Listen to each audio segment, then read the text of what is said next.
ఈరోజు మార్నింగ్ అయితే మేము మా పెద్దక్కళ్ళ ఇంటికి వెళ్తున్నాము. ఎందుకంటే ఈరోజు చెప్పాను కదా, మా బాబాయ్ వాళ్ళ ఇంటి దగ్గర అయిపోయిన తర్వాత మా పెద్దక్కళ్ళ ఇంటి దగ్గర పెళ్ళికూతురు చేస్తారనమాట. మా అక్కని వెళ్ళిన తర్వాత కాసేపు అయితే రిలాక్స్ అయ్యి టీవీ చూసాము.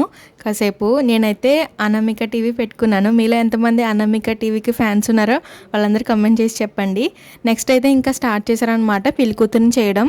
నాకైతే మా ఇంటి దగ్గర కంటే ఇక్కడే బాగా చేశారు అనిపించింది. సో ఫస్ట్ అయితే ఇలాగా పెద్దోళ్ళు ఉంటారు కదా, వాళ్ళందరూ ప్రేయర్ అయితే చేసి ఆ తర్వాత ఇలా పసుపు రాశారనమాట.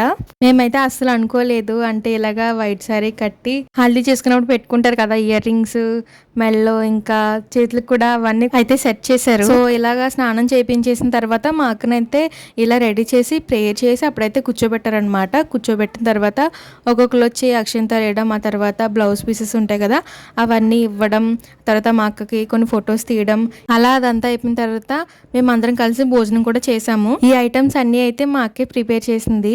ఐటమ్స్ అయితే ఏమున్నాయంటే పులిహోర, తర్వాత చికెన్ కర్రీ, మామూలుగా వైట్ రైస్, తర్వాత పప్పు, ఇంకా పాలన్నం, ఇవైతే వండింది మా అక్క. సో నెక్స్ట్ అయితే మేము అందరం భోజనం చేసేసిన తర్వాత మా బావగారు అయితే అందరికి ఐస్ క్రీమ్స్ తెప్పించారు. సో ఐస్ క్రీమ్స్ తినేసి ఆ తర్వాత కాసేపు అయితే టైం స్పెండ్ చేసి ఇంకా మేము అక్కడి నుంచి అయితే బయలుదేరిపోయాము. మాకైతే అక్కడి నుంచి కరెక్ట్ గా గంట పట్టింది ఇంటికి రావడానికి. సో ఫైనల్గా అయితే మేము ఇంటికి వచ్చేసామన్నమాట. ఈ రోజు అయితే ఇలా జరిగింది మా పెద్దక్కళ్ళ ఇంటి దగ్గర పెళ్లి కూతురుని చేయడం. సో వీడియో నచ్చితే లైక్ చేయండి. బాయ్.